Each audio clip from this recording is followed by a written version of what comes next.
Good morning सर्वांना. Hi hello नमस्कार. मी सीमा तुमचं आणखीन एका नवीन व्हिडिओमध्ये अगदी मनापासून स्वागत करते. तर मी सकाळी गॅलरीमध्ये आले होते आणि सहज माझी नजर रोडच्या बाजूला गेली. तर खूप छान अशी कागदी गुलाबाची जी झाडं आहेत, म्हणजे रोडच्या बाजूला थोडंसं शेत आहे, त्यामध्ये त्यांनी लावलेली आहेत ते कागदी गुलाबाची झाडं. तर सुरुवातीलाच ते दिसली आणि त्यानंतर हे जे मनी प्लांट आहेत ते देखील आहेत व्यवस्थित, पण उन्हामुळे थोडेसे ते सुकलेले आहेत. तर पिलूचा टिफिन वगैरे रेडी होता आणि त्याची बॅग देखील त्याने भरून घेतलेली. तर टिफिन वगैरे भरून झालेला आहे आणि आता मी भांड्याची जाळी खाली घेतली. स्वयंपाकाला सुरुवात झालेलीच होती. तर आजच्या टिफिनला मी बनवली होती भेंडीची भाजी. त्यानंतर मग पिलू गेल्यानंतर त्याचे पप्पा देखील गेले. साधारणतः 1 तासाचं अंतर आहे त्यांच्या दोघांमध्ये. तर ते गेल्यानंतर दोन्ही देखील बेडरूम मी आवरून घेतल्या, स्वच्छ झाडू मारून घेतलेला आहे आणि डस्टिंग देखील करून घेतलेली आहे, पहिली तर बेडरूमची दोन्ही देखील.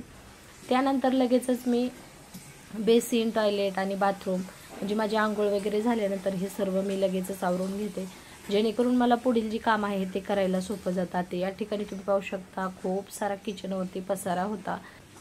आज मी या ठिकाणी मसाल्याचा डब्बा, पोळी डब्बा आणि तेलाची किटली वगैरे जे काही भांडे होते एक्स्ट्राचे ते देखील काढलेले होते. दूध देखील आज लवकर आलं होतं त्यामुळे तापायला ठेवलं आणि आता मी कामाला सुरुवात केलेली आहे. पहिले तर मी हे जे व्हाईट कपडे आहेत, दोघांचे बनियन असतील किंवा यांचे कपडे, शर्ट वगैरे ते धुवून घेतलेले आहेत आणि मशीन देखील लावलेली आहे. तर काल जी फळं आणलेली होती त्यापैकीच हे आहेत नारळ. तर नारळ मी सकाळी लवकर केले, 1 आणि 2 आहेत आणखी. तर आता मी कामाला सुरुवात करणार आहे, तर तुम्ही हा व्हिडिओ कंटिन्यू करा. कामाला सुरुवात करण्या अगोदर म्हणजे जे काही किचनवरती भांडे आहेत ते एका साईडला करून पहिल्या एक बाजूने किचन ओटा मी स्वच्छ करून घेते. तर या ठिकाणी मी आत्ता व्हॉइस ओव्हर करत आहे कारण खूप जास्त वेळ जातो. व्हिडिओ खूप जास्त मोठा देखील झालेला आहे आजचा. तर जे काही सुका कचरा असेल आणि ओला कचरा असेल तो वेगवेगळा करत आहे. चहाचं पातेलं त्याच्यामध्ये देखील पाणी टाकून ठेवत आहे. सध्या जे कचऱ्यावाले आहेत म्हणजे महानगरपालिकेची जी गाडी येते सकाळी, त्यांचा म्हणजे सध्या त्यांचेच नियम स्ट्रिक्ट झालेले असावेत, त्याच्यामुळे ते आपल्याकडून देखील कचरा व्यवस्थित घेतात. म्हणजे सुका कचरा वेगळा आणि ओला कचरा वेगळा. तर ते थोडं देखील म्हणजे ॲडजस्ट करत नाहीत, ते आपल्याला देखील म्हणजे वेगळा करायला लावू शकतात, एवढे ते सध्या स्ट्रिक्टपणाने वागत आहेत. तर या ठिकाणी मी कचरा वगैरे वेगवेगळा करून तो डस्टबिनमध्ये टाकलेला आहे आणि ज्या काही भाज्या वगैरे आहेत एक्स्ट्राच्या म्हणजे बनवून घेतली होती. यांच्यासाठी दोघांसाठी मी भेंडी बनवली आणि त्यानंतर माझ्यासाठी मी गवारीची शेंग बनवलेली होती. तर ती आता मी काढून घेणार आहे. सकाळची जी काम आहेत ती पटपट जर आवरली तर आपल्याला दुपारी जे काही आपण काम करत आहोत किंवा आपली जी काही स्वतःची म्हणजे स्वतःला वेळ देखील आपण देऊ शकतो. तर या ठिकाणी लगेचच मी भाजी काढून घेतली आणि कढईमध्ये पाणी टाकलं. प्रत्येक भांड्यामध्ये पाणी टाकून ठेवते जेणेकरून ते जास्त सुकत नाही आणि व्यवस्थित पटकन घासले जातात. तर पोळी डबा देखील घासायला काढला होता, त्याच्यामुळे मग छोटीशी माझ्याकडे जाळी आहे त्याच्यामध्ये मी पोळ्या ठेवलेल्या होत्या आणि मिठाची भरणी लगेचच पुसून मी खाली ठेवून दिली. जे थोडासा छोटासा कप्पा आहे किचनच्या खाली म्हणजे गॅसची टाकी जिथं असते त्या ठिकाणीच, म्हणजे मसाल्याचा डब्बा, पोळी डब्बा, तेलाची किटली आणि मिठाची भरणी असं मी त्या ठिकाणी अरेंज केलेलं आहे.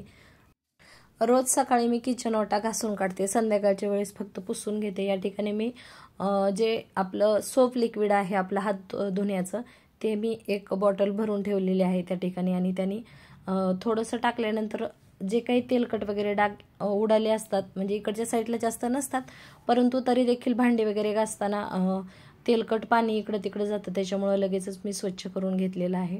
आणि किचन ओटा घासण्यासाठी माझी सेपरेट घासणी आहे. त्याचबरोबर दुधाचं पातेलं, पोळपाट, तवा हे घासण्यासाठी देखील एक सेपरेट घासणी आहे आणि आपले रेग्युलरची जी भांडी आहेत त्याच्यासाठी एक स्पंज आहे. तर अशा पद्धतीने मी सर्व ज्या घासण्या आहेत त्या वेगवेगळ्या ठेवते आणि पटपट असा मी किचन ओटा आवरून घेत आहे. जर आपण रोजच्या रोज ही साफसफाई केली तर आपल्याला एकदाच काम करायला जास्त लोड येत नाही. तर या ठिकाणी हे जे माझ्याकडे क्लॉथ आहेत ते देखील मी लगेचच स्वच्छ धुवून घेते आणि त्याच्याने लगेचच मी किचन ओटा क्लीन करून घेते, जेणेकरून तो लगेच सुकला जाईल आणि ज्या काही वस्तू मला इकडच्या साईडला दूध असेल, पोळी डबा असेल, पाणी असेल किंवा जे काही असेल ते लगेचच मी इकडं ठेवू शकते, जेणेकरून किचन ओटा क्लीन असेल. तर खिडकीमध्ये छान असं ऊन येतं, त्याच्यामुळं मला जर काही सुकत वगैरे ठेवायचं असेल तर मस्त जागा आहे. थंडीच्या दिवसामध्ये पावसाळ्यामध्ये थोडंसं ऊन लेट येतं, परंतु आता उन्हाळ्याच्या दिवसामध्ये खूप छान असं ऊन येतं. आणि बाजूचा जो किचन ओटा आहे, तर किचनची जी टाईल आहे ती देखील मी लगेचच स्वच्छ करून घेतलेली आहे. आणि हा जो नॅपकिन आहे तो धुवून मी खिडकीमध्ये असा वाळत टाकते, जेणेकरून मला तो पुन्हा पलीकडच्या साईडचं किचन क्लीन करताना उपयोगाला येतो. तर या ठिकाणी दूध वगैरे सर्व काही मी आता इकडच्या साईडला ठेवते आणि पटपट अशी भांडी घासून घेते, कारण आजचा जो व्हिडिओ आहे तो खूप जास्त मोठा झालेला आहे आणि सकाळी कामाची प्रत्येकालाच घाई असते.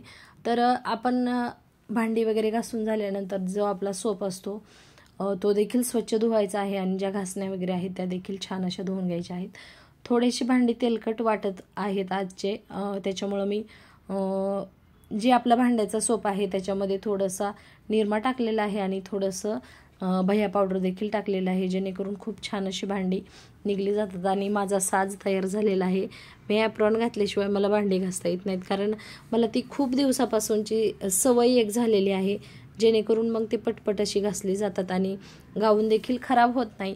पहिलं काय व्हायचं, गाऊन एकदम पूर्णपणे स्वच्छ म्हणजे एकदम क्लीन नव्यासारखा असायचा आणि उजव्या साईडला गाऊन तो पूर्णपणे म्हणजे विरला जायचा, कारण तिथं किचनच्या तिथं घासून जास्त वेळ, म्हणजे प्रत्येक स्त्रियांचा वेळ हा किचनमध्ये जास्त वेळ जातो. त्याच्यामुळं मग असं काहीतरी आपल्याला मिळणार असेल किंवा आपले कपडे वगैरे खराब होणार नसेल तर आपल्याला हे वापरायला काहीच हरकत नाही. मला स्वयंपाक करताना आणि भांडे घासताना मला हे कन्फर्म लागतंच, मला तसं सुचतच नाही काही काम. तर आता या ठिकाणी मी पोळपाट पहिला घासून घेते, जेणेकरून तो घासून स्वच्छ ठेवल्यानंतर तो उन्हामध्ये ठेवला की पटकन असा सुकला जातो आणि व्यवस्थित तारेच्या घासणीने घासून घेते रोजच्या रोज. तर हा जो पोळपाट आहे तो माझा मला वाटतंय 10 वर्षांपूर्वीचा असेल.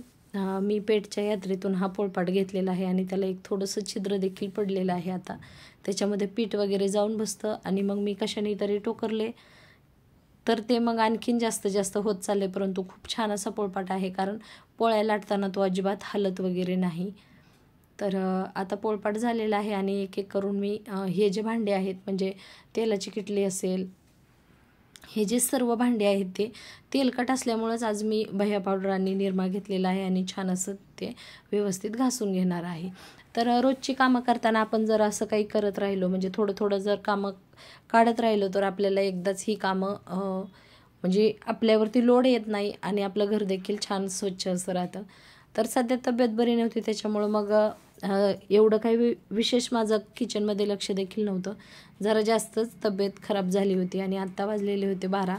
तर मी पाहत होते की किती टाईम झाला आहे, पटपट असं आवरून घ्यायचं आहे, कारण मला मग सकाळचं दुपारी 1 वाजेपर्यंत जर काम नाही आवरली तर मग मला खूप जास्त लेट होतं, कारण पिल्लू येतो आणि पिल्लूचा देखील होमवर्क वगैरे घ्यायचा असतो, त्याच्याकडे देखील लक्ष द्यायचं असतं.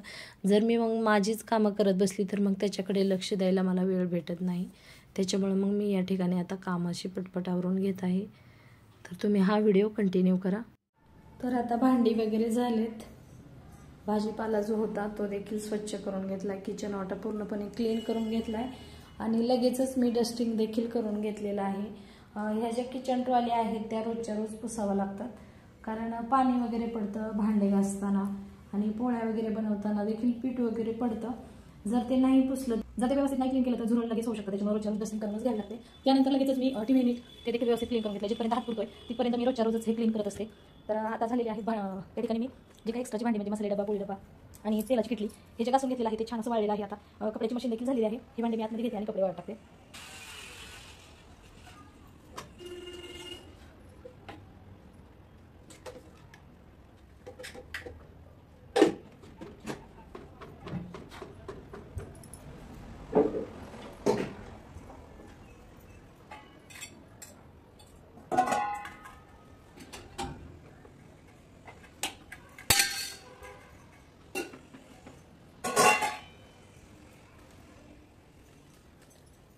तर या इथं मी डबे वगैरे आणून ठेवले आतमध्ये. किटली आता मी उन्हातच ठेवणार, दिवसभर खिडकीमध्ये ऊन असतं. तर संध्याकाळच्या वेळेस मी त्याच्यामध्ये तेलाचं पाऊच सोडेल, त्यावेळेस ती खाली येईल, छान अशी कडक वाळली जाईल. तब्येत बरी नव्हती त्याच्यामुळे मग सगळे हे डबे वगैरे खूप जास्त खराब झाले, कारण व्यवस्थित पुसलं वगैरे जात नव्हतं. तर बरं वाटत नव्हतं, त्याच्यामुळं मग हे डबे वगैरे खूप जास्त खराब झालते. आज ते व्यवस्थित स्वच्छ करून घेतलेत आणि केस देखील छान असे धुवून घेतलेत, कारण मी थोडंसं तेल लावलेलं होतं. जास्त तापामुळे घाम देखील येत होता, त्याच्यामुळे मग आता मी केस वगैरे छान असे धुवून घेतलेत. मी माझं आवरणार आहे. आता मला कपडे वाळत टाकायचे आहेत आणि त्यानंतर फरशी पुसून जेवण करून गोळ्या घ्यायच्या आहेत. तर आजचा जो व्हिडिओ आहे तो खूप जास्त मोठा झालेला आहे, कारण डस्टिंग करताना वगैरे मी काही जास्त शूट केलेलं नाही. पालेभाज्या देखील निवडायच्या आहेत. आता दुपारचे 12:30 वाजलेले आहेत. तर आजचा जो व्लॉग आहे तो तुम्हाला कसा वाटला ते नक्की सांगा. जर तुम्हाला असेच व्हिडिओ आवडत असतील तर व्हिडिओला लाईक, शेअर आणि चॅनलला सबस्क्राईब जरूर करा. पुन्हा भेटू अशाच एका छानशा व्हिडिओसोबत. तोपर्यंत सर्वांना बाय बाय.